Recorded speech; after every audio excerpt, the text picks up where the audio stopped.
Hello viewers, आप सभी का स्वागत है द इन आउटसाइड स्टोरी में। इंतज़ार की घड़ी खत्म हो गई है। इलेक्शन कमीशन ऑफ इंडिया यानी भारतीय चुनाव आयोग ने 2024 में होने वाली 543 लोकसभा सीटों के लिए होने वाले चुनाव की घोषणा आज दोपहर को कर दी है। चुनाव आयोग ने आज प्रेस कॉन्फ्रेंस कर यह बताया कि इस वर्ष चुनाव 7 चरणों में होगा, जिसमें पहला चरण 19 अप्रैल को होगा, दूसरा 26 अप्रैल को, तीसरा 7 मई को, चौथा 13 मई को, पाँचवा 20 मई, छठा 25 मई और सातवां 1 जून को होगा, जबकि 4 जून को चुनाव के नतीजे आएंगे। पहले चरण के लिए नोटिफिकेशन 20 मार्च को जारी होगा, जबकि नॉमिनेशन दाखिल करने की आखिरी तारीख 27 मार्च होगी। 28 मार्च को नामांकन पत्र की जांच होगी, 30 मार्च को नामांकन वापस लिया जा सकेगा और 19 अप्रैल को वोटिंग होगी। पहले फेज में 102 लोकसभा सीटों पर वोटिंग कराने का फैसला लिया गया है। दूसरे फेज के चुनाव के नोटिफिकेशन 28 मार्च को जारी किए जाएंगे। 4 अप्रैल तक नामांकन दाखिल किया जा सकेगा, 5 अप्रैल को नामांकन पत्रों की जांच होगी और 8 अप्रैल तक नामांकन वापस लिया जा सकेगा। इस फेज में 26 अप्रैल को वोटिंग होनी है और इसमें 89 लोकसभा सीटों पर वोटिंग होगी।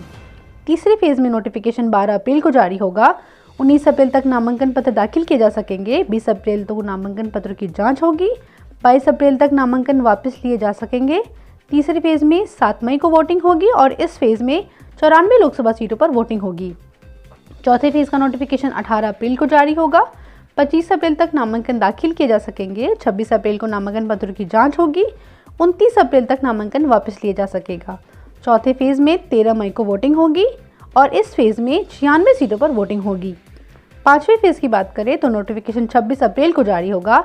3 मई तक नामांकन दाखिल किया जा सकेगा, 4 मई को नामांकन पत्रों की जाँच होगी, 6 मई तक नामांकन वापस लिया जा सकेगा और 20 मई को वोटिंग होगी और इनमें 49 सीटों पर वोटिंग होनी है। छठे फेज में 29 अप्रैल को नोटिफिकेशन जारी होगा। 6 मई तक नामांकन दाखिल किए जा सकेंगे, नामांकन पत्रों की जांच 7 मई को होगी और 9 मई तक नामांकन वापस लिए जा सकेंगे और छठे फेज के लिए वोटिंग 25 मई को होगी, जिसमें 97 लोकसभा सीटों पर वोटिंग होनी है। वहीं आखिरी चुनाव यानी कि 7वें यानी अंतिम चरण के लिए नोटिफिकेशन 7 मई को जारी किया जाएगा। 14 मई तक नामांकन दाखिल किए जा सकेंगे, 15 मई को नामांकन पत्रों की जांच होगी, 17 मई को नामांकन वापस लिए जाएंगे। अंतिम चरण की वोटिंग 1 जून को होगी और रिजल्ट 4 जून को आएंगे। अंतिम चरण में 97 सीटों पर वोटिंग होगी। मुख्य निर्वाचन आयुक्त राजीव कुमार ने प्रेस कॉन्फ्रेंस में बताया कि 18वीं लोकसभा के गठन के लिए चुनाव कार्यकाल घोषित होने के साथ ही देश में आचार संहिता तत्काल प्रभाव से लागू हो गई है।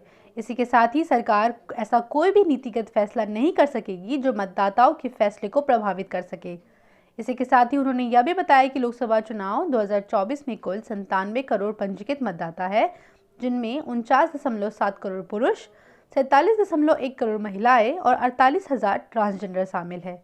साल 2019 के चुनाव में मतदाताओं की कुल संख्या 90 करोड़ थी। उन्होंने यह भी बताया कि 1.8 करोड़ मतदाता ऐसे हैं जो पहली बार मतदान करेंगे और इसी के साथ ही 85 साल से अधिक उम्र के 42 लाख और 100 साल से अधिक उम्र के 2.18 लाख मतदाता भी शामिल है। प्रेस कॉन्फ्रेंस में मुख्य निर्वाचन आयुक्त के आगे कहा कि देश में 10.5 लाख से अधिक मतदाता केंद्र होंगे और 55 लाख इलेक्ट्रॉनिक मशीन यानी ईवीएम का इस्तेमाल चुनाव के लिए होने जा रहा है। इसी के साथ ही अगर आपको हमारा ये इन्फॉर्मेटिव वीडियो पसंद आया तो सब्सक्राइब करना ना भूलें, लाइक शेयर ज़रूर करें।